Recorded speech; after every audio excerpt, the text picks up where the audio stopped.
देवगढ़ गांव की रात बेहद सन्नाटे से भरी थी। हवा में झींगरों की आवाज, सूखी पत्तियों की सरसराहट, कहीं दूर मंदिर की घंटियों की हल्की गूंज।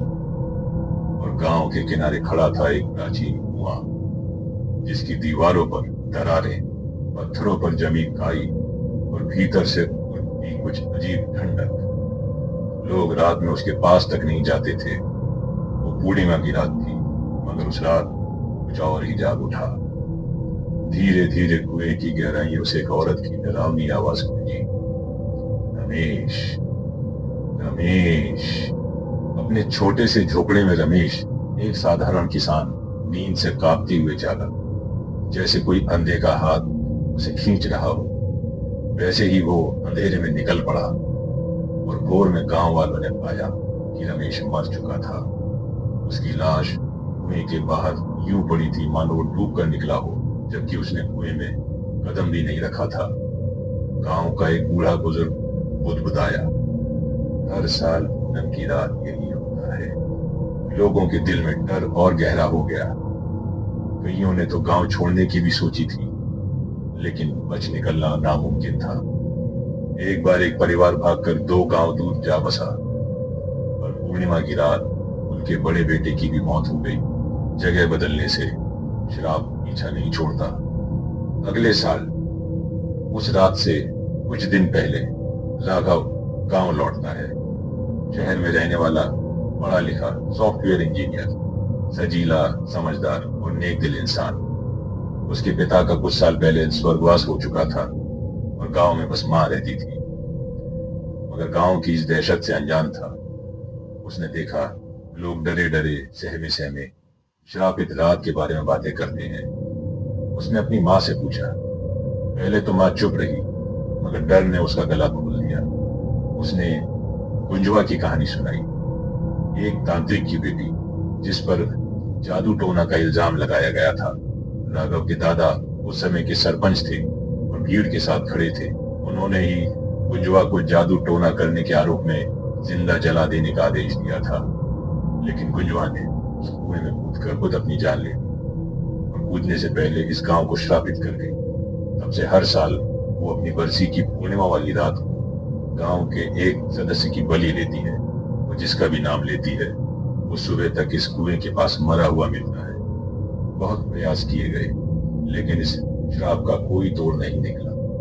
उसकी मां ने बताया कि इस श्राप ने उसके अपने परिवार के कई लोगों की जान ले ली थी, उसका चचेरा भाई और यहाँ तक कि दादा भी। ये सुनकर के राघव की रूह कांप गई। 2 हफ्ते बाद वो मनूस रात आ गई। गांव वाले अपने घरों में दुबके रहे, मगर कुएं ने फिर से सांस ली। इस बार नाम गूंजा मोहन। मोहन राघव का बचपन का दोस्त भी था। वो पसीने में लथपथ जागा। उसकी बीवी ने उसे रोकना चाहा, लेकिन उसकी आंखें खाली थी, जैसे किसी जादू के असर में हो। वो लड़खड़ाता हुआ कुएं की तरफ बढ़ा और सुबह तक वही नतीजा। उसकी लाश कुएं के पास, होठों से पानी बहता हुआ। मोहन की मौत ने राघव को झकझोर दिया। दुख और गुस्से ने उसके भीतर आग जला दी। गांव वालों की कुछ मदद न कर पाने और अपने दोस्त की मौत का दुख लिए राघव वापस शहर रवाना हो जाता है। वक्त बीतता जा रहा था और फिर से वो रात नजदीक आ रही थी। राघव इस बात से परेशान रहता था कि वो रात फिर से आएगी और फिर किसी की मौत होगी। राघव ने इंटरनेट पर श्राप और उसके तोड़ निकालने के बारे में रिसर्च की। वो जवाब ढूंढता गया और इंटरनेट पर उसे एक प्रसिद्ध साधु जी का जिक्र मिलता है, आचार्य जी, जो पारलौकिक विद्या के ज्ञाता थे। राघव उन्हें चिट्ठी भेजकर सब कुछ बताता है और मदद मांगता है। आचार्य जी सब कुछ पढ़कर गंभीर हो जाते हैं और राघव से गांव में आने का वादा करते हैं। और पूर्णिमा से 3 दिन पहले वो गांव पहुंच गए। आधी रात वो कुएं के पास पहुंचे। आचार्य जी ने कहा कि जब मैं अपनी विधि शुरू करूं तो कोई भी मेरे करीब ना आए, चाहे कुछ भी हो जाए, चाहे मेरी जान ही क्यों ना चली जाए, कोई भी मेरे पास मत आना। और ऐसा कहकर आचार्य जी ने दीपक जलाया और ऊंची आवाज में मंत्र पढ़ना शुरू कर दिए। वायुमंडल कांपने लगा, कुएं का पानी हलचल करने लगा और धीरे धीरे धुंध से एक आकृति उभरी। गुंजवा की आत्मा। उसकी आंखों में पीड़ा थी, चेहरा पीला था और उदास भी था, लेकिन वो डरावनी लग रही थी। आचार्य जी ने उससे कहा, इस गांव को छोड़कर चली जा, ये सब निर्दोष हैं। ये सुनकर वो आत्मा जोर से हंसी और इशारे में आचार्य जी से कुएं का पानी पीने को कहा। आचार्य जी ने उस कुएं में बाल्टी डालकर पानी निकाला और उसमें से एक कटोरा भरकर पी लिया, और उनके ऐसा करते ही वो तड़पते हुए जमीन पर गिर गए, जैसे उन्होंने जहर पी लिया हो। उनकी आंखें ऊपर चढ़ गईं और मुंह खुला रह गया। गांव वाले सहम गए। राघव मदद करने के लिए बढ़ा, लेकिन उसकी मां ने उसे रोक लिया।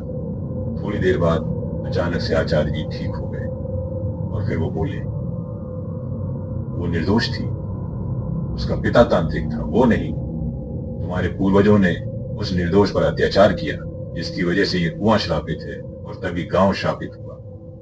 श्राप को मिटाने का केवल एक ही रास्ता है, सरपंच के सीधे वंशज को, जो मन से सच्चा और निर्दोष हो, अपनी स्वेच्छा से इस कुएं में कूदकर बलिदान देना होगा। सन्नाटा छा गया।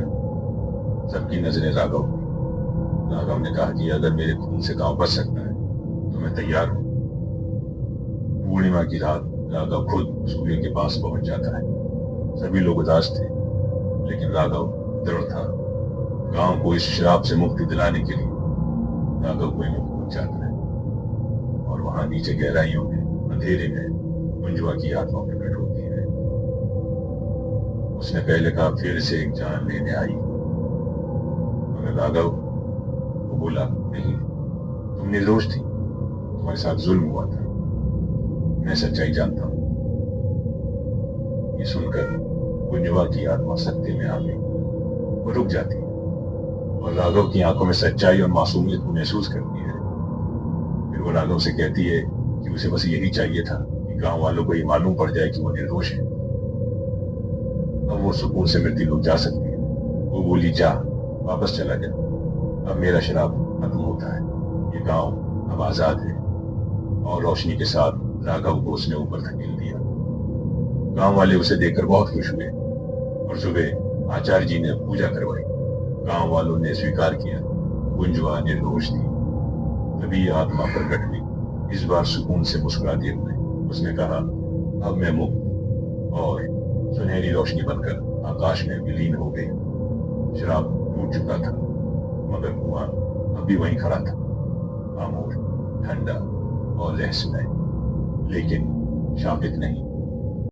दोस्तों, उम्मीद है ये कहानी आपको पसंद आई होगी। इस वीडियो को लाइक करना ना भूलें।